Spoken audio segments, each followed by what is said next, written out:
There is something your brain does while you sleep, while you rest, while you believe you have finally stopped. It continues, not in a loud way, not in a way you notice, but in a constant way. There is a region of the brain that neuroscientists call the default mode network. For decades, researchers assumed this network went inactive when a person wasn't doing anything, that the brain at rest truly rested. Then came the neuroimaging studies, and what they revealed completely changed the way we understand the human mind. When you stop doing any task, when you close your eyes and aren't thinking about anything specific, that network doesn't switch off, it lights up. The brain in rest is, in fact, more active in certain regions than when it's performing concrete tasks. Think about what that means. You finish the day, lie down, breathe, and the system that was supposed to pause begins working with greater intensity. This is not a flaw in your brain. It is what the brain does. What changes from person to person is what that system does during that time. And for some people, it does something very specific, something that explains a form of exhaustion that sleep doesn't resolve, that rest doesn't reach, that no amount of free time seems to relieve. And understanding this mechanism changes the way you interpret the tiredness you feel. But to get there, we need to start with something even older than the default mode network. We need to go to a system your brain inherited long before language existed, long before conscious thought existed, a system built for one single function: to detect what might kill you. There is a structure in the brainstem called the locus coeruleus.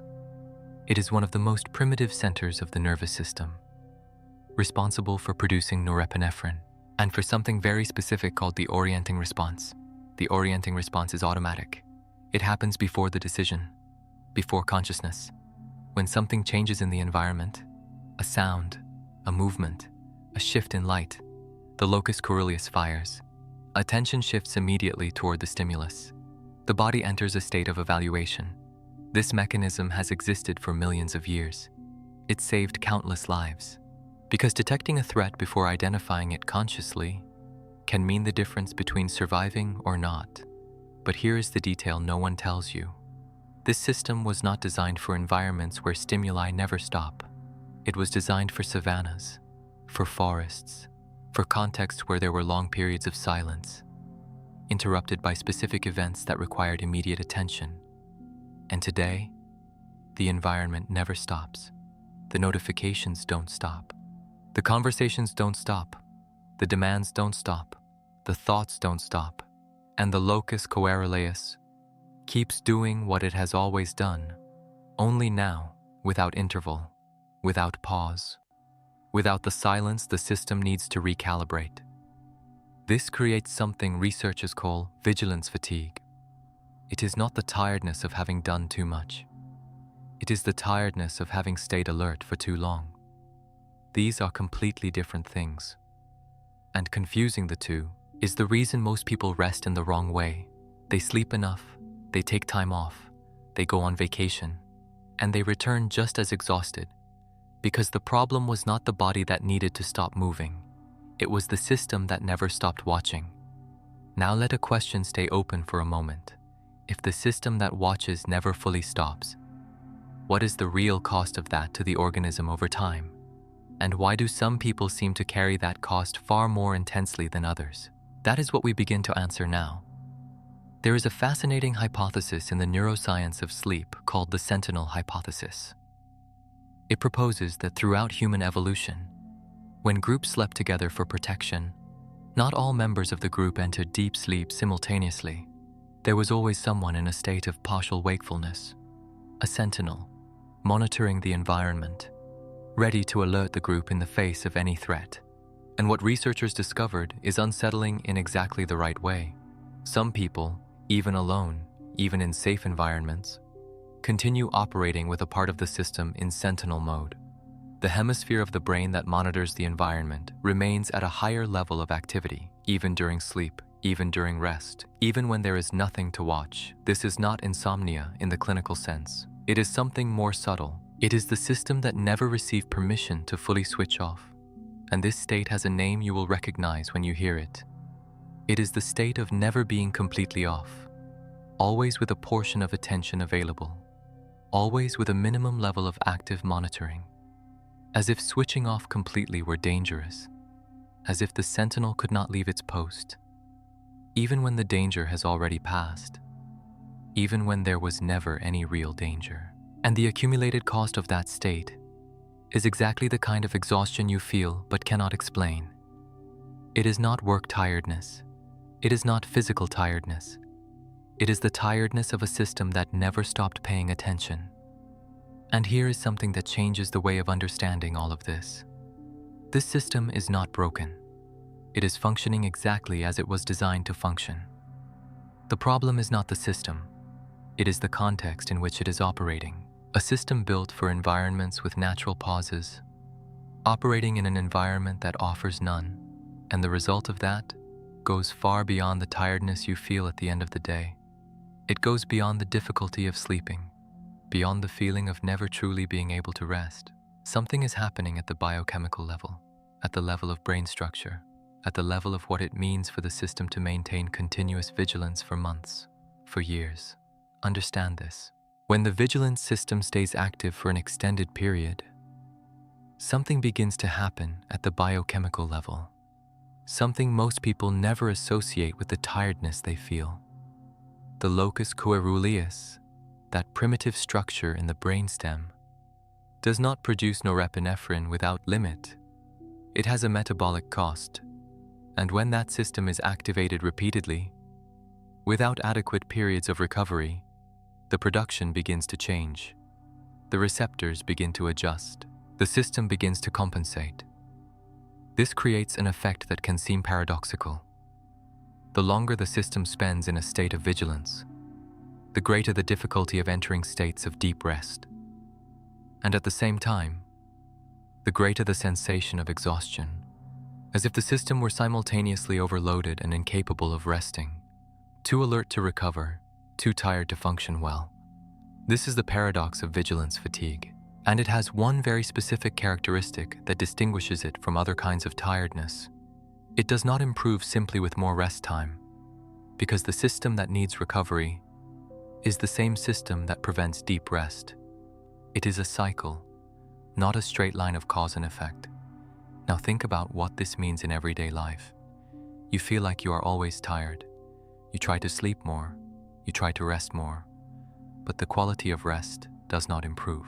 Because the problem is not the amount of rest, it is the state of the system during rest. And here is the moment when something important needs to be reframed. What most people call being anxious, what many describe as having a brain that won't stop, is not necessarily a personality trait, is not necessarily a disorder. In many cases, it is vigilance fatigue operating in a chronic way.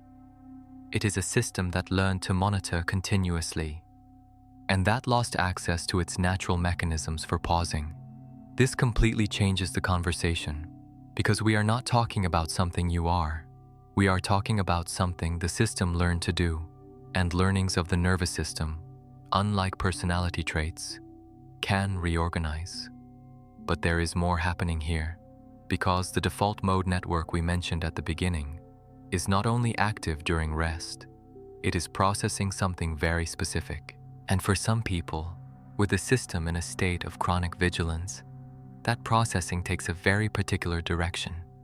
The default mode network is responsible for several functions: memory consolidation, social processing, simulation of future scenarios, reflection on the self, and that last function, the simulation of future scenarios, is where the vigilance system and the default mode network meet. Think about what happens. The vigilance system is active. It needs something to monitor. But there is no concrete threat in the environment. So what does it monitor? The future. The default mode network begins to simulate, to build scenarios, to project possibilities, and the vigilance system evaluates each scenario in search of risk.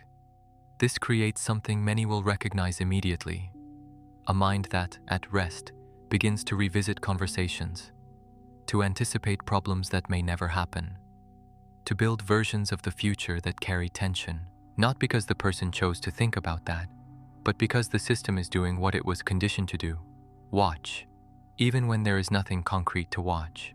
There is a concept that describes this process with precision. It is called anticipatory rumination. Different from worry that has a clear object, anticipatory rumination is diffuse. It is the mental processing of threats that do not yet exist, of problems that may never materialize. And the energy cost of that processing is real. It is not imaginary. The brain consumes approximately 20% of the organism's total energy, and when it is in intense processing of threat simulation, that consumption increases, not dramatically, but continuously. Like an engine running at idle for hours on end, the car is not moving, but the fuel is being consumed. This explains why it is possible to wake up in the morning, without having done anything physically demanding the day before, and feel a tiredness that seems to have no origin. The origin is in the processing that took place while you believed you were resting, while the system was simulating, evaluating, monitoring. But here is something absolutely essential to understand, and that changes the way of relating to this state. This processing is not irrational. It is not unnecessary from the system's point of view. The system is trying to protect. It is trying to prepare. It is trying to ensure that if something happens, you will already have processed it beforehand. The system's intention is legitimate. The problem is the proportion. It is the intensity. It is the absence of intervals. A vigilant system that functions within adaptive limits is an extraordinary resource. A vigilant system that operates without pause, without interval, without distinction between real and simulated threat, becomes the source of the tiredness you cannot explain. And there is still a layer that deepens this even further, one that involves not only what the system does, but what it stops doing while it is vigilant. Because there are brain functions essential to well-being that can only operate when the vigilant system is at rest, and when that rest never comes, those functions become suppressed, silently, in a way you don't perceive directly, but that you feel in your mood, in your mental clarity, in your capacity to feel pleasure, in the sensation of being present. And this is exactly what begins to reveal the next level of this mechanism. There is a system in the brain that operates in direct opposition to the state of vigilance. Not in the sense of conflict, in the sense of alternation, like day and night, like an inhale and an exhale.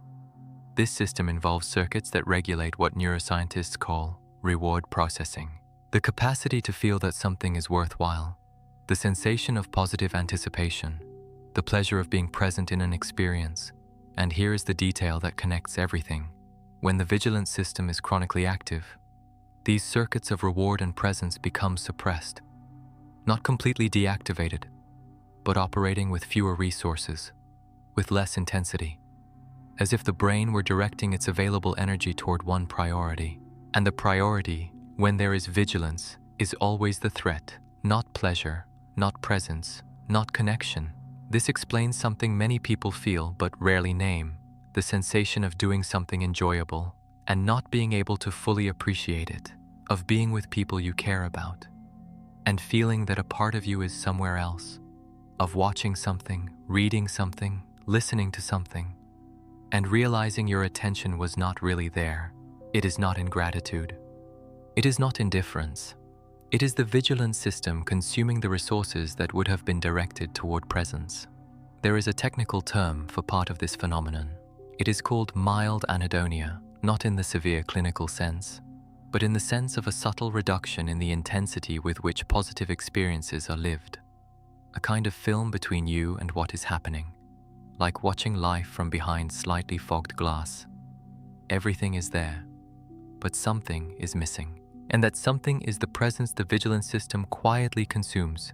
Now observe how all of this connects into a coherent pattern. The locus coeruleus maintains the state of alertness. The default mode network, instead of processing in a restorative way, simulates threats. The reward circuits become suppressed. Sleep quality decreases even with adequate quantity. The sensation of rest does not arrive even with pause. And the accumulated result is a form of exhaustion that has no clear name in everyday language. It is not burnout in the clinical sense. It is not depression. It is not simply stress. It is the cost of a system that never stopped watching.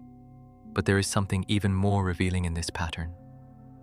Something that transforms the way of understanding why this state persists. The vigilance system, when chronically active, begins to influence something fundamental. The way you perceive time. When the system is in a state of alertness, the present is not a place of arrival. It is a place of passing through. Attention does not settle in the now. It keeps oscillating between the past it analyzes and the future it anticipates. This has one very specific consequence: the feeling that time passed without you having truly been in it, of reaching the end of the day and not being able to identify a single moment when you were genuinely present, of looking back at the week and feeling it went by too fast, not because you were busy, but because the system was always somewhere else, monitoring, anticipating, evaluating, never arriving. And this creates another layer of exhaustion, the exhaustion of never having truly rested in the present. Because the present for a system in chronic vigilance is never safe enough to be fully inhabited. There is a fascinating study conducted by psychologists Matthew Killingsworth and Daniel Gilbert. They developed an app that interrupted people randomly throughout the day to ask 3 things. What are you doing right now? Are you thinking about what you are doing or about something else? How are you feeling? The results were significant. In nearly half of the moments recorded, people were not thinking about what they were doing. They were somewhere else mentally. And the most relevant finding for what we are discussing, those moments of mind wandering were consistently associated with lower mood states, regardless of what people were doing. It was not the activity that determined well-being. It was whether the mind was present in that activity.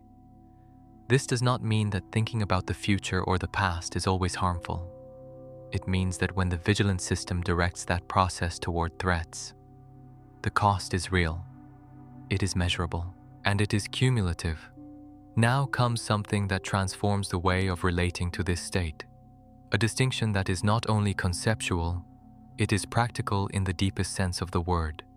The state of chronic vigilance is not permanent. It is not a sentence. It is not what you are. It is a pattern the system learned. And patterns of the nervous system can reorganize, not through willpower, not through decision, but through something far more specific, through repeated experience that the system interprets as safe. There is a concept that describes this process of reorganization with precision. It is called downward regulation of vigilance. The system learns to reduce the state of alertness not because it was told it could, but because it accumulated enough evidence that the environment is safe, that the present can be inhabited, that the sentinel can rest. And this learning happens bottom up, from the body to the system, from the system to the mind, not the other way around. This explains why trying to convince yourself that everything is fine rarely resolves vigilance fatigue. The mind may accept the argument. The system does not. The system only accepts evidence it can feel, not arguments it can understand. And it is exactly here that the way of understanding tiredness begins to shift, not as weakness to be overcome, not as a problem to be solved, but as a system that needs something different from what it has been receiving. And that, when it receives that something, begins to reorganize, gradually, in a real way. But there is still one final layer in this mechanism, one that explains why this reorganization can be more difficult than it appears, and why some people, even knowing all of this, remain trapped in the state of vigilance. Because the problem is not only what the system does, it is what the system has become over time. And that distinction changes absolutely everything about how to understand the way out. There is a difference between a state and a structure. A state is temporary. It responds to context. When the context changes, the state changes. A structure is deeper. It does not respond only to the immediate context. It was shaped by repetition, by time, by experiences that left a mark. And when chronic vigilance lasts long enough, it begins to stop being a state and becomes a structure. This has a name in neuroscience: sensitization of the vigilance system. The system does not merely remain vigilant, it becomes more efficient at vigilance. The circuits consolidate, the patterns automate, the orienting response becomes faster, the activation threshold becomes lower, less stimulus, more response. This means that over time, the system no longer needs real reasons to maintain the state of alertness. It maintains it by default, like an operating system running in the background, always, without needing to be started, without needing a command. And here is something that goes against the intuition of many people. This sensitization is not necessarily the result of traumatic experiences. It can happen through silent accumulation, through years of an accelerated environment, through a life where there were no true pauses, through a context where being always available, always alert, always ready, was what was expected, was what seemed necessary, was what seemed right. The system responded, did what it always does. It adapted to the context. It became more efficient at what the context required. And now, even when the context has changed, even when there is space for rest, the system still operates in the configuration it learned, not out of stubbornness, not out of dysfunction, out of the inertia of a structure that was built over time, and now needs something different to reorganize. There is an aspect of this process that is rarely mentioned, and that profoundly changes the way of relating to one's own tiredness. The sensitization of the vigilance system is not only neurological, it is also perceptual. When the system is sensitized, it does not merely detect more stimuli, it interprets them differently. A silence that would be neutral may be interpreted as suspicious absence. A pause in a conversation may be processed as potential rejection. A quiet moment at work may be felt as the calm before a storm. The system is not wrong in these processings. It is consistent with what it learned, with the pattern it consolidated, with the structure that was built. And this creates something very specific. The feeling that being on alert is more honest than being at peace, as if calm were an illusion, as if vigilance were the only realistic posture in the face of an unpredictable world. This is not pessimism. It is not a character trait. It is the system presenting the world through the filter it developed. And filters, just like structures, can reorganize. But reorganization requires something that goes beyond intention. There is a process neuroscientists call conditioned response extinction, when the system is repeatedly exposed to a stimulus that previously triggered alertness. Without the expected outcome occurring, it begins to update the association, not dramatically, not immediately, gradually. The way any real learning happens. Each experience in which the system lowers its guard, and nothing negative happens, is evidence, a small update in the calibration, a signal that perhaps the level of vigilance can be adjusted. This is not a cure. It is not a resolution. It is reorganization. And reorganization is enough to begin changing the quality of rest, the quality of presence, the quality of everyday experience. But there is something essential here, something that needs to be said with care. This process cannot be forced. It cannot be accelerated by willpower, because trying to force relaxation in a sensitized system can activate exactly what you are trying to deactivate. The system interprets the effort to relax as one more activity to monitor, one more demand, one more context that requires evaluation. The path is not effort, it is consistency. It is the creation of repeated contexts where the system receives signals it can recognize as safe. Not once, not twice, repeatedly, until the structure begins to reorganize from within. There is one final detail that connects everything said here. The brain that never stops watching is not an enemy. It is a guardian that stayed at its post for too long, not out of failure, out of the absence of a clear signal that it was allowed to rest, out of the absence of a context that communicated to the system that the sentinel is no longer needed. And when that signal arrives, when the context changes consistently enough, the guardian does not abandon its post abruptly. It does so gradually, with care, the way systems that were built to protect Learn to trust that protection can be shared or temporarily paused without the world falling apart, without danger entering through the door, without the sentinel having failed. If something in this video resonated, it may be because you recognize something you carry, not as a problem, but as a pattern. And patterns, when named, lose part of the power they had in the dark. Share in the comments, if you'd like, a word, a sentence, what stayed with you. Because what you can name, you begin to understand differently, and what you understand differently no longer carries the same weight. There is a layer this video did not touch directly, one that explains why the vigilance system, even as it begins to reorganize, may encounter resistance in an unexpected place. Not in the environment, not in circumstances, but in rest itself. Why the body that finally stops still finds something preventing it from resting completely, and what that reveals about the relationship between vigilance and identity. That is the next step.